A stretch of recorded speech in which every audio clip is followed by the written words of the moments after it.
So, has your YouTube channel been hit with the inauthentic content label?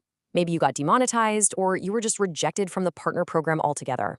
I know, it's a huge pain, but you don't need to panic. Today, we're going to break down exactly what YouTube is talking about and give you a solid step-by-step plan to get your channel back on track. Let's dive right in.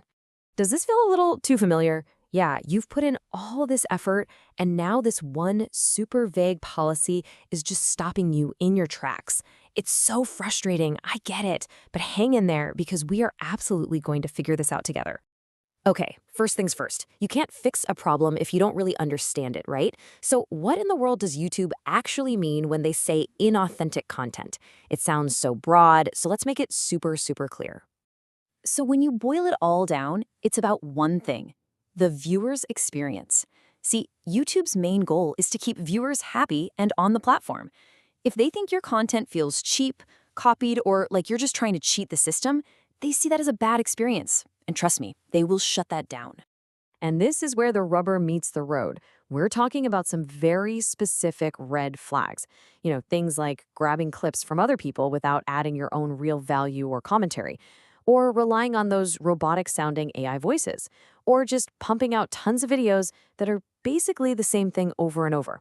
Every single one of these is a major trigger for that inauthentic content flag.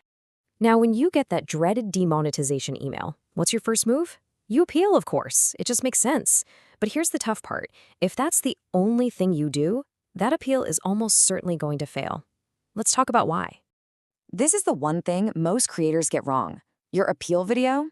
That's not the evidence. Your entire channel is the evidence. Think of it this way. You can't just promise your parents you'll clean your room while it's still a complete disaster. You have to actually clean it first.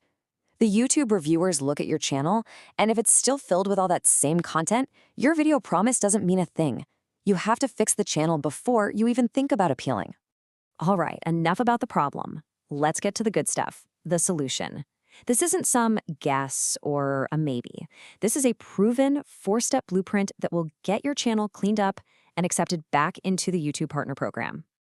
This is your game plan, so listen close. First up, you need to create a fresh body of work. I'm talking 8 to 12 brand new, original, long videos.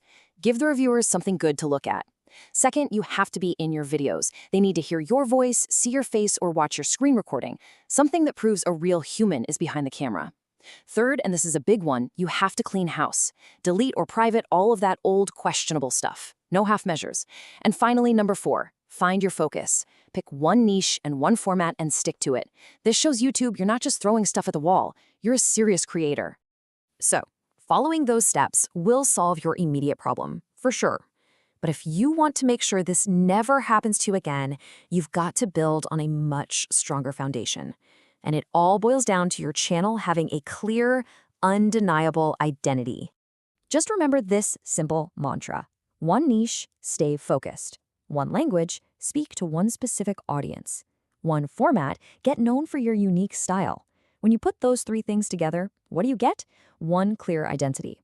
That's what YouTube sees as authentic. And when your channel has that kind of strong identity, your odds of getting approved and staying approved go through the absolute roof. So I'll just leave you with this one question to think about. Are you building a channel to please the algorithm? Are you building it for a real audience? It's time to stop looking for shortcuts. Start building a real brand with a real identity. Because at the end of the day, that is the only strategy that's truly built to last.